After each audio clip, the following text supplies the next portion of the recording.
Nama istri saya Acing. Saya lahir di Bagan Siapiapi. Saya dikaruniakan anak dua. Yang besar adalah perempuan, tahun ini 21 tahun. Yang kecil laki-laki tahun ini menginjak usia 19 tahun. Saya ikut orang tua dari Bagan pindah ke Semarang saat saya umur 7 tahun. Kemudian di saat saya usia 15 tahun, papa saya meninggal. Gak lama kemudian mama terkena stroke.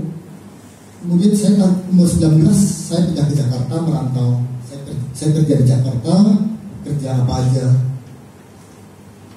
Singkat cerita, di usia 26 tahun saya menikah dengan Acing dan saya sudah mulai bisnis sendiri. Saat itu bisnis saya cukup meningkat pesat, tapi tanpa saya sadari kesombongan saya, semua sifat-sifat jelek saya meningkat jauh lebih besar. Saya semakin sombong, saya semakin emosional, dan parahnya lagi saya menilai segala sesuatu itu berdasarkan materi. Tanpa materi, dengan materi itu menjadi patokan saya. Dari semua sifat itu tentu yang paling menderita adalah Acing.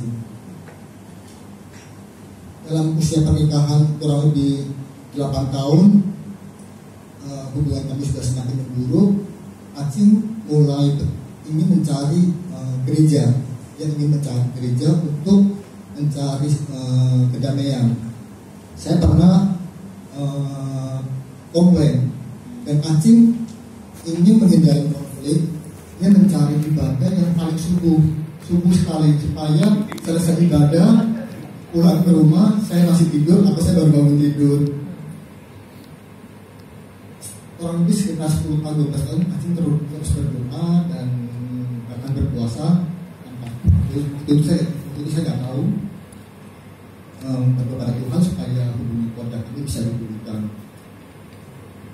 Tahun 2010 kami sudah mulai pisah kamar, dan di tahun 2015 kami bahkan sudah mulai pisah rumah.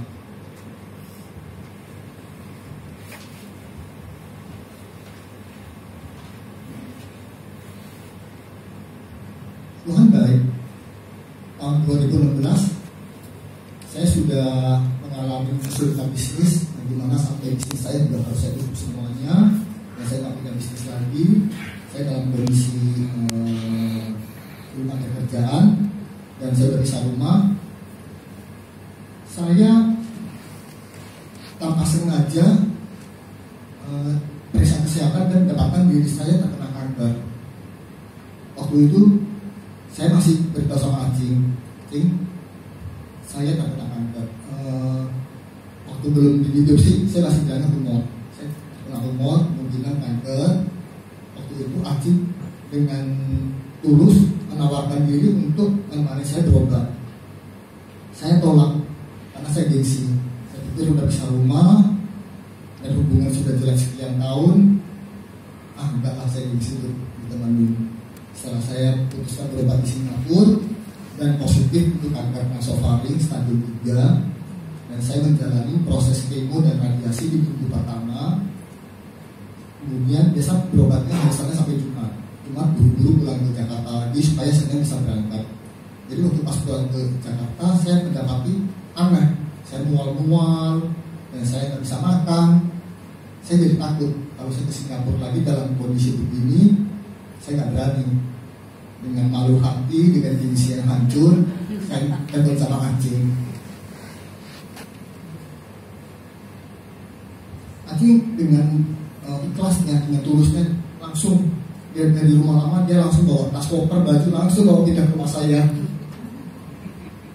Sejak itu saya pergi ke Singapura selalu dengan Acing. Waktu itu saya belum kenal Tuhan, dan saya segala sesuatu mengukur dengan materi. Saya menanyakan sama dokter peluang sembuh saya bagaimana. Dokter bilang peluang sembuh saya 70%, besar sekali. Side effect daripada treatment bagaimana?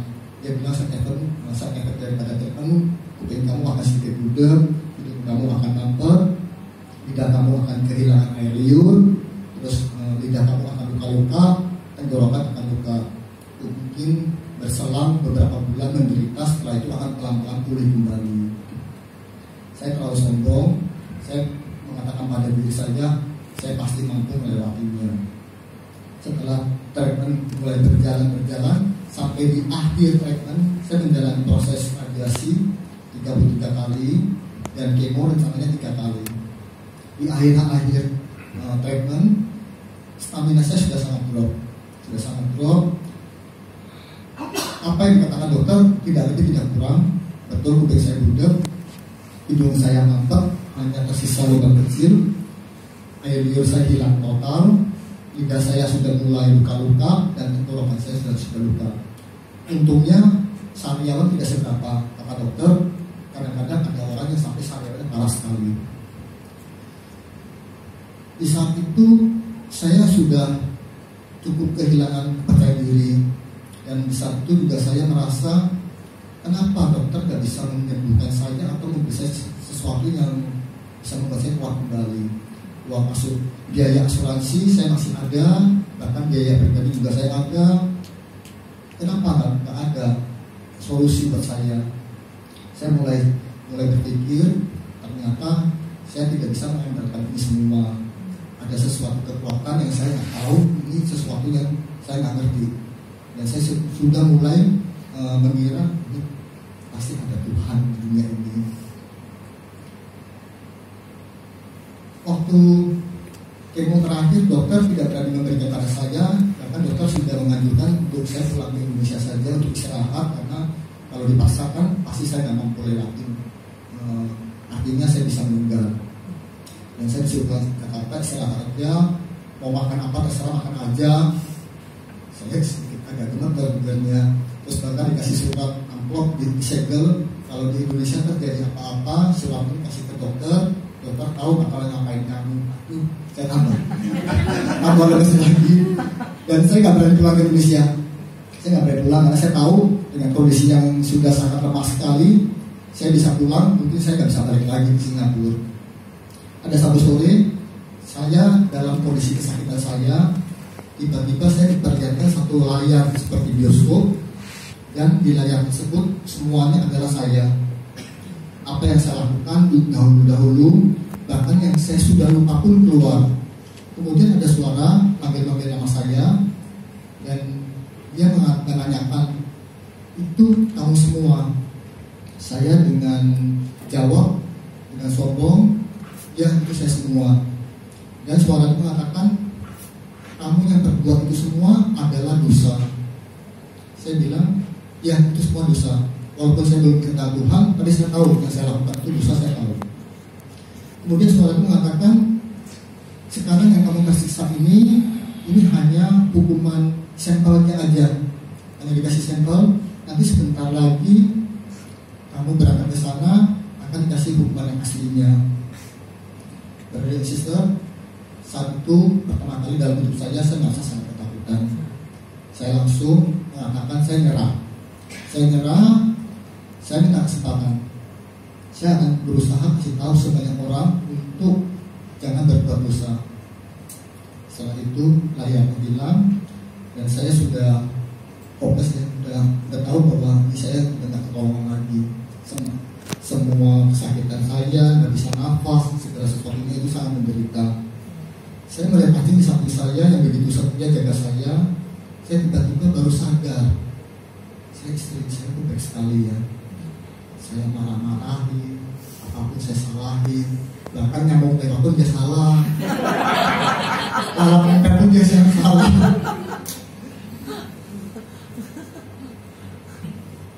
Di saat itulah saya sangat tersentuh dan saya benar-benar minta maaf sama anjing. Saya minta maaf, selama ini saya salah, saya terlalu kasar, terlalu sombong dan segala jalannya saya yang salah. Anjing seperti biasa dengan ikhlasnya, dengan tulusnya, saya maafin kamu, saya doain kamu, dan saya bahkan puasa buat kamu. Saya tiba-tiba merasakan satu kepercayaan diri dan saya ada seperti beban yang selama ini saya pikul yang saya nggak tahu, tiba-tiba itu hilang. Saya merasa ringan sekali, ringan luar biasa, dan wow, ternyata selama ini saya ada beban yang saya nggak tahu yang saya pikul. Begitu saya minta maaf dan dimaafkan, beban ini ke Jakarta untuk istirahat seperti kata dokter. Di Jakarta, oh iya saya lupa. Waktu itu dokter tidak bisa memberi saya kemo lagi dan memberi kabar buruk pada saya bahwa sel kanker saya naik kembali melawan. Yang harusnya sel kanker setelah diradiasi dari kemo akan turun dan akan habis, ternyata punya saya melawan lagi. Dan dokter itu bilang itu kabar buruk. Terus kemudian saya pulang ke Jakarta dan saya beristirahat kurang lebih sekitar 2 bulan. Hidup selama 2 bulan itu hidupnya baru, tinggal serumah dengan acing, ada sukacita, gak ada perasaan ganjil lagi. Kemudian setelah 2 bulan stamina sudah mulai pulih, saya kembali ke Singapura. Dokter melakukan pemeriksaan awal supaya bisa menentukan langkah-langkah selanjutnya. Ternyata puji Tuhan, hasil lab keluar, kanker saya hilang.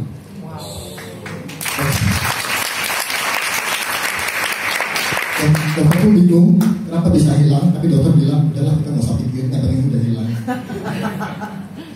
Sejak saat itu saya bertekad untuk mencari Tuhan, dan Tuhan selalu mendampingi saya sampai di Jakarta.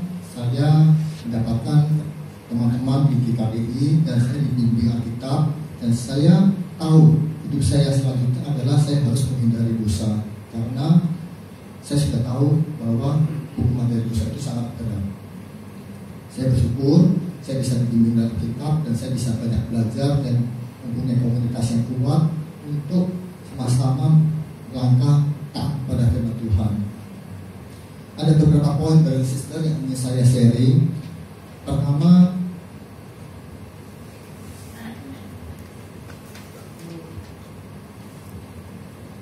kita segera bertobatlah dari dosa-dosa, mintalah pengampunan pada Tuhan. Mungkin bagi suami istri yang sedang bergumul, bermasalah dalam hubungan, tetaplah bersabar, tetaplah terus berdoa sampai waktunya Tuhan akan menjawab. Mungkin bagi sister atau kenalan yang sedang mengalami sakit penyakit, tetaplah semangat mencari pengobatan, tetapi percayalah, bukan kesembuhan, bukan panjang umur, tetapi keselamatan setelah kehidupan ini jauh lebih penting. Dan juga yang terakhir adalah belajar Alkitab dengan serius dan taat menjalankannya. Saya bersyukur pada Tuhan, setelah saya menjadi murid Tuhan, saya dibaptis tahun 2017 Desember bersama acing, bersama anak saya yang besar. Kemudian tahun 2018 anak saya itu juga dibaptis, dan saat ini benar-benar bahagia sekali. Terima kasih dari sister, semoga bermanfaat.